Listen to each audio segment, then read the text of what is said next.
बैठी अंगनेवा में मैया तो बेटा से अरज करे हो। बैठी अंगनेवा में मैया तो बेटा से अरज करे हो। बेटा चला जात्या बहिनी के देशवा खबर लई आओ त्यानु हो। बेटा चला जात्या बहिनी के देशवा खबर लई आओ त्यानु हो। लैले हे हथवा सरंगी तो कंधेवा पे झोली ले हे हो।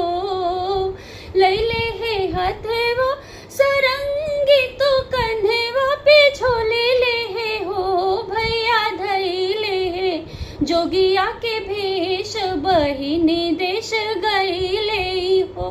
भैया धैले हे जोगिया के भेष बहिनी देश गईले ही हो। घूमई गौआ के बीच वो बने बने भटकई हो। घूमई गौआ के बीच वो बने बने भटकई हो। सखिया पहुँचे हो बहिनी महलिया तो अलख जगावई हो। सखिया पहुँचे तो बहनी महलिया तो अलख जगावई हो। भिख लेके निकली बहनिया तो जोगिया से बोलई हो। भिख लेके निकली बहनिया तो जोगिया से बोलई हो।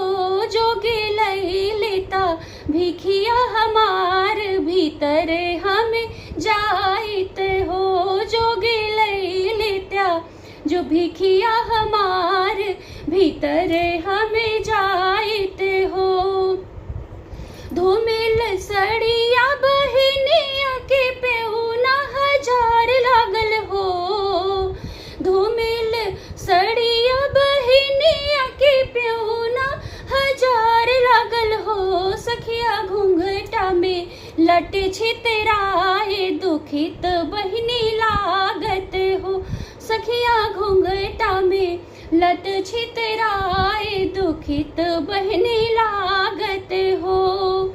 सुनहो महलिया के रानी सुनहो हमरी बहिनी हो।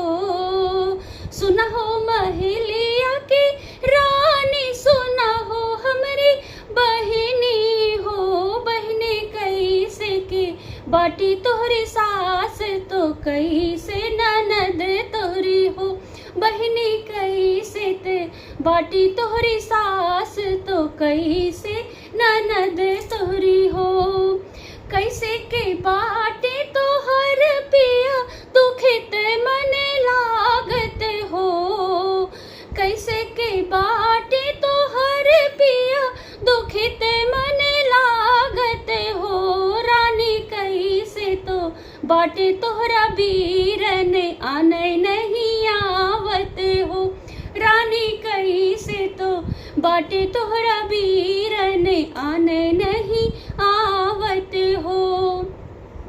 काऊ कही तो हो से जोगिया कहते दुख लागत हो। काऊ कही तो हो से जोगिया कहते दुख लागई हो। जोगी मोरी सासू मुहवा न बोले ननद ताना मारई हो। जोगी मोरी सासू मुहवा न बोले ननद ताना मारई हो। मोर पिया बाटे पर देसिया खबर नहीं पूछई हो।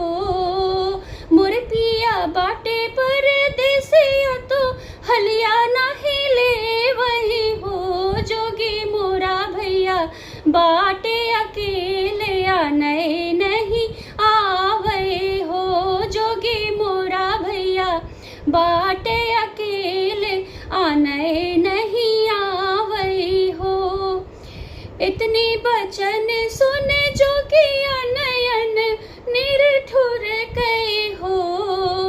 इतनी बचन सुने जोगिया नयन निरठुर गए हो। बहने हम है भैया भैया तोहार आने हम आवे हो, बहनी हम है भैया तोहार आने हम आई हो।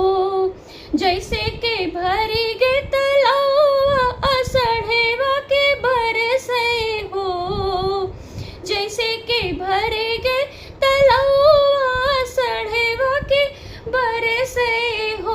रामा वैसे के भर गे बहनिया के रोवे करे जेवा हो, रामा वैसे के भर गे करे जेवा बहनिया के रोवे हो।